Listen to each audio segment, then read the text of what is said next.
Okay, good morning, ladies and gentlemen, and welcome to the Financial Juice live morning briefing. I'm your host, Tony. Tony. So, just one of the headlines I wanted to look at for the day. To start off with, the US House of Representatives are expected to pass a nearly $500 billion coronavirus relief bill today, and this is to be the fourth coronavirus measure passed by Congress, boosting the overall federal financial response to almost $3 trillion. Now, a lot of money has been chucked in by the US already, but this will help top that off. Now, already you have the US, which is if they're asking for more money to be spent to one, protect businesses, and two, make sure that hospitals have enough funding as well, then we're probably going to more likely see, if we're already seeing 4 rounds of coronavirus spending, we're probably likely to see a little bit more going on. It's not as big as the $2 trillion or $2.3 trillion package that we'd previously seen in the third coronavirus bill. But again, the more you've got to remember, the more money that the US piles into an economy, the more debt that there is built, and the more money that government has to pay off to bring down their debt. And if a lot of companies are indebted, then that's quite a key issue there. Now, market reaction wise, we already saw some priced in movement on the ES of markets moving towards the upside or opening up higher yesterday as well, off of the back of the news that there is a possible $500 billion package that's going to be chucked into the economy. So we're just seeing some upward ticks here and higher movements on the ES from that news there. Now that's again, market sentiment is slightly holding on at the moment to being positive and slightly negative, but not as negative as compared to as the start of the coronavirus outbreak.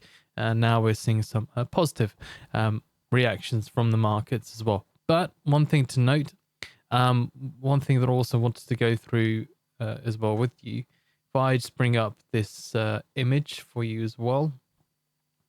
Let's have a look. So this compares the S&P 500 since the peak in 2020 and 2007 compared. So this is what we see. So 2 months after a peak. So you've got to remember during the economic crisis back in 2007 to 2009, what you had is when we were in our peak in the US in the crises. So 16 months after our peak, we'd seen a depreciation in the value of the S&P 500. Now, this is where we currently sit here at the moment. If we're looking at where we see the US futures or S&P 500, so we're seeing a steeper decline here in US futures, and we're seeing a short recovery at the moment. It looks quite small, not as but here's the thing: you're seeing compared to 2007, you've got this smooth sort of line. This is a little bit jagged, but you've got a smooth movement towards the downside, and then you see this huge drop fall off in the market. Now again, here we're going to see some people are saying we'll have a V-shaped recovery, but by the looks of this, compared to 2007 or 2008 crisis, we didn't see that completely. And back in 2007, is more of a slow breakdown, and then we got to a really low point, and then we slowly moved back towards the upside. So if we had a look at some of the charts as well, just to give us a good idea as to what we're dealing with so far. So other than us reaching our little level of support resistance there on the ES, let's go back to 2007. Okay. So again here, if we were going back here, there we go. Okay. All right. Brilliant. So you've seen this huge drop off in US futures back in 2007, getting into a really low point. I can just, yeah, there we go. So we were a total market drop of over or nearly 58% in S&P 500. And then, but as you can see here, so in October, it took quite a bit of time. So we did see some market rebounding here going on here. But don't forget, you did see continuation of this downward trend or this bear market rally. And then you'd seen this huge drop off in US futures. Now, again, if we're comparing it to our current situation and talking about V-shaped recoveries, this looks more like a U-shaped recovery from here. It doesn't look too much like a V from what I can see so much. So it's just kind of taking its time to get back to where we were. That's what it looks like. It looks like a valley, a very smooth valley there. Well, not a completely smooth valley, but again, if you're hoping for a U-shaped recovery, a V-shaped recovery, look back at 2007 and look how the markets reacted then. Okay, so this is where we currently sit at the moment. Some people are saying that this might be our U-shaped recovery. If I bring it on futures, that might give us a better image. There we go. So if we have a look here, people are saying, yep, we're going to get our U-shaped, V-shaped recovery here. But again, just a reminder as to what we'd seen if we're comparing previous crashes from the S&P 500 now to the S&P 500 back then in 2008. Just keep that in the back of your mind that we do have a steeper decline. Okay. Also, other bits of news that I also want to look at is EU executives mull 2 trillion. EU executive mulls €2 trillion recovery plan, as according to an internal note. So if I just bring up the Euro USD here for us to look at, and then we'll discuss it a bit further with the headline. The European Commission is considering a plan that would produce €2 trillion to finance a European economic recovery after the deep recession that the coronavirus pandemic is expected to cause this year, and according to an internal note. The note said that both the EU's next long-term budget for 2021 to 27 and a new fund called the Recovery Instrument would be used to kickstart growth. So one of the things here is that we did have manufacturing data coming out, or market manufacturing data coming out for the Euro, also services data, and Germany as well. So this €2 trillion package, you've got one case scenario where you see countries taking on, first of all, being provided with this help and stimulus to ensure that their economy doesn't collapse, and that they stay afloat. But then you have the negative scenario, and I'll leave the how to trade stuff down to you guys. But then you have the negative case scenario, which is very, very obvious.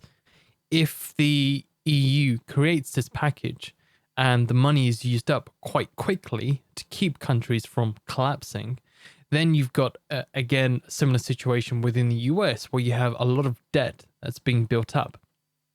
And this debt that certain countries within the South, such as Italy and Spain, and also Eastern European countries as well, which have, which don't have the strong firepower or economic firepower compared to the northern states within Europe, such as the UK, Germany, and France.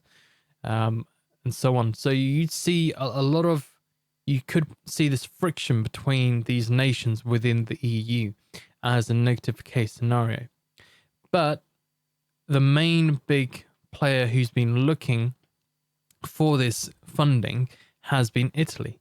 Now, Italy's scenario has been in dire straits. They haven't really recovered so well. And this recovery phase for Italy will take quite a bit of time. So the $2 trillion package, or not $2 trillion, the €2 trillion package would help aid countries such as Italy to get back onto their feet. Now, if we were to look at economic releases this morning, let's have a look and see what the reaction was. You might have also seen this on the Financial Juice calendar as well, but let's have a look.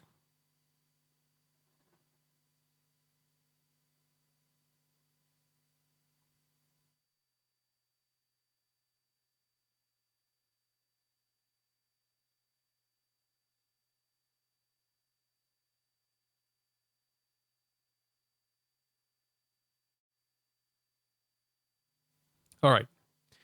So this is what we saw from the morning's reaction. So Germany's GfK consumer sentiment dropped quite significantly. Germany's market services flash PMI. Again, let's look at the. So let's continue to look at some of the other stuff as well. As we can see here, some really negative figures on the euro. So from a previous of 44.5, you get the actual coming out at 34.4, which is quite a significant beat, or not beat, or crushing of EU economic releases and EU economic data. Then you also have the other data coming out from services as well. So Eurozone market services going from 26.4 to 11.7. Again, if we were to take, before we have a look at reactions from the euro and euro stocks as well, or euro indices, it's quite a negative thing, and it's expected. You've got China that's had the same situation and is also going to be replicated within the US. Yes, that's a likelihood there, particularly if the US wants to try to reopen up the country. It can be a positive thing for the US to reopen up the country and do it in a way to see which areas are the most dangerous for the US to open up, and which areas are the least dangerous for the US to open up. But that does leave the chance for the coronavirus to spread even faster. Within Europe, if the European Union decided, or European Union countries decided, that we're going to try and do what the US is doing, which I don't see them doing, of reopening their economies slightly earlier, that would be one scenario, is that it could be completely disastrous for these European Union countries, being that if you've opened up early, you're going to see a huge rebound in coronavirus cases. But on the flip side, if these countries are reopened and they are opened in a controlled and effective way, one be making sure that there are clear social distancing measures, opening up industries that are able to work, or are able to have people work together. Probably not retail yet. Retail will be quite a challenge to get around people from contracting the disease, but it could be a positive way forward. But again, we sit in lockdown at the moment, and we wait to see what's going to happen. Now, the Euro USD, a lot of the market reaction today, just to kind of go to the economic releases. If we were looking at if we were looking at 3:30 a.m. Eastern time, when we had the German data coming out, what we can see here. So with the German market manufacturing flash, so if we have a look, go 3:30, what we can see here, a lot of the movement seems to be priced in, and that's evident, seeing as people were expecting negative data coming out from the European Union, but also Germany as well, which is the key player within the European Union. So you're seeing a negative reaction being priced in the markets here on the Euro USD. Okay, if we have a look at another article.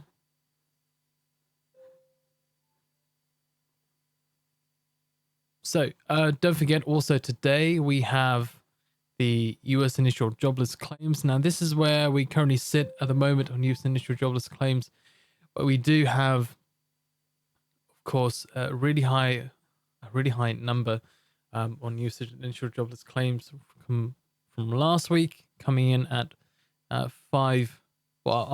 reaching our peak of nearly 7 million people filing for initial jobless claims in 1 week. Now that is showing a decline quite significantly, but the forecast for today is 4,200k, which is it's still negative that you've got a lot of people filing for initial jobless claims, but two, on the flip side, is a positive number. It's a positive thing that there is a lot of the US is or has filed for unemployment benefits. Then that gives the states and the US time to combat the coronavirus in an effective way, to see one, how they can go about reopening the country is what they want to do, and two, it gives hospitals a bit more breathing room to try and deal with the coronavirus pandemic. Now, here's the issue. As I said, if the US wants to reopen its economy by May the 1st, how do hospitals within the US deal with that? And how much does the mortality rate then rebound within the US as we start to see figures slowly decline, and then we see them rebound? Again, governors do have control of what they do with their counties, with their states, but if there's pressure from Trump to reopen their state, particularly in New York, where it's densely populated, then you're going to see some negative political reaction or backlash for Trump, and two, from the state governors as well. And that's going to cause a huge rift, which could be exploited by the Democrats, and maybe even, and also, from the market wise, as we're seeing at the moment, we're not seeing too much. Again, as I said, too much of a reaction from markets as of yet. So if I looked at the, as I showed you, the ES, that's been holding quite steady. If we have a look at the USD/JPY, again, seeing us trading within a range here at the moment. That's quite obvious there. It's around 107, well, at the peak range of 108, and then at the low end of that range at 107. You could say new peak, a new range has been created between 107.28 and 107.95. But again, that's where markets are fairly muted. There's not too much reaction happening. So we'll wait to see what goes on. I'll leave technical stuff to you guys, and you guys can make your own decision as to where the US is likely to head. One final thing that I wanted to go through with you guys as well. So from UK's Bank of England member Valiha, what they say is that the recovery of Britain's economy from coronavirus is not likely to be swift, and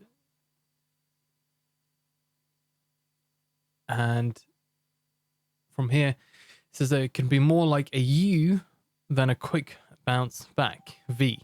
The Bank of England interest rate setter Jan Vlicha said today.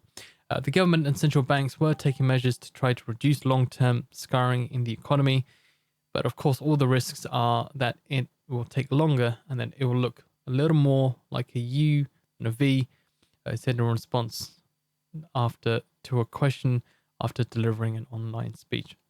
So again, just to keep in the back of your mind, you also have central bankers talking about there not being a V-shaped recovery, as some economists or traders are looking to forecasting.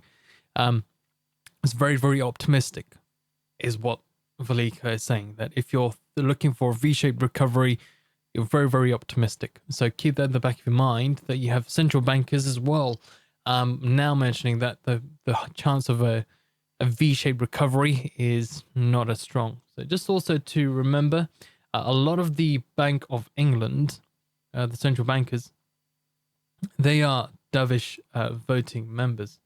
So if we were just to, so Velika is considered dovish, but that's, and the only hawk at the moment is what we can see is Haldane, who is the only hawk within the Bank of England. But that gives us that pessimistic view seems more realistic in this case scenario here, for the UK's economic recovery, as some had said that the UK had been slow to react to combating the coronavirus or going into lockdown, and that is something that is going to play a part. Okay, so other than US initial jobless claims today, and also market manufacturing PMI stuff coming out from the US side as well, services as well, new home sales, we are expecting some low figures from the poll. So for market manufacturing PMI, our forecast is at 38.0 and the previous is 48.5. So you can see this huge gap already in the Reuters poll of expected contraction within the US manufacturing industry as a whole. So keep in the back of your mind that a lot of this reaction might be priced in, as we'd seen on the euro before we had the euro market manufacturing flash PMIs or services. A lot of the market movement had happened before those releases had come out. And again, there's a continued sentiment of downward pressure on these current Forex markets as well. Okay. Thank you very much for listening to the morning briefing. Stay safe out there and good luck with your trading. Thanks.